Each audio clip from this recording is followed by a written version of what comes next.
फारशी लोकप्रिय त्या पद्धतीने एनडीए नाही, मी तुम्हाला असं नाही उत्तर देऊ शकत. मी परत तुम्हाला तेच सांग, मी बघा, तुम्ही चुकीच्या अर्थाने घेऊ नका, पण मी कधी आजपर्यंत तुमच्याशी कुठच्याही चॅनलच्या टीआरपी बद्दल बोललेलो नाही. बरोबर आहे? तुमचं चॅनल तुम्ही चालवत असता, माझा पक्ष मी चालवतोय. कोणाच्या सभांना काय गर्दी होते, मग माझ्याही सभांना गर्दी होते. गर्दीच्या नुसत्या गोष्टी बोलायच्या असतील मग त्याही बघितल्या तुम्ही.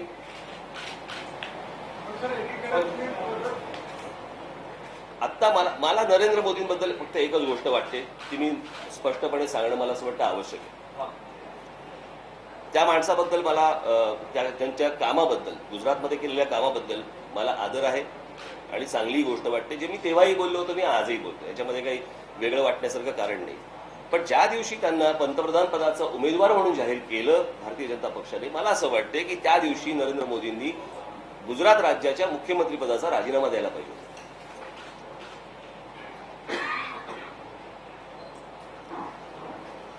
उद्या असं, आजही चित्र असंच दिसतंय की घार उडते आकाशी, चित्र तिचे पिल्लापाशी.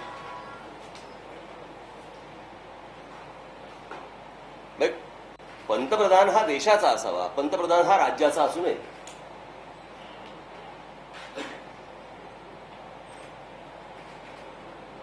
त्याच्यासाठी सर्व राज्य ही समान असली पाहिजेत.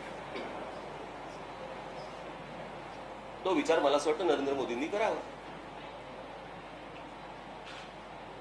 कारण जर महाराष्ट्रामध्ये येऊन जर समजा, मुंबईमध्ये येऊन जर समजा तुम्ही गुजराती समाजाबद्दल बोलणार असाल, मुंबईमध्ये येऊन जर समजा तुम्ही वल्लभभाई पटेलांच्या पुतळ्याबद्दल बोलणार असाल, तर मग शिवाजी महाराजांच्या पुतळ्याबद्दल पण बोला ना.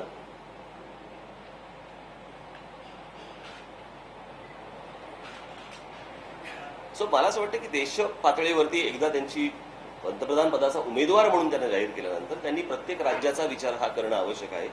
एका राज्यापुरता मर्यादित राहून चालणार नाही.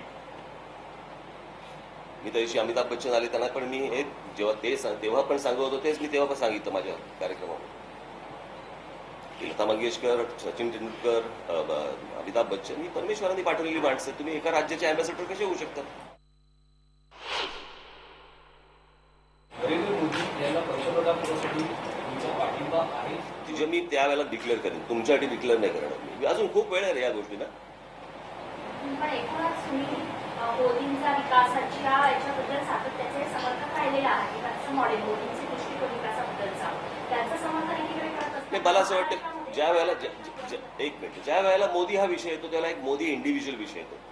ज्यावेळेला तुम्ही अलायन्सचा विषय बोलता, त्याला पक्ष हा विषय येतो.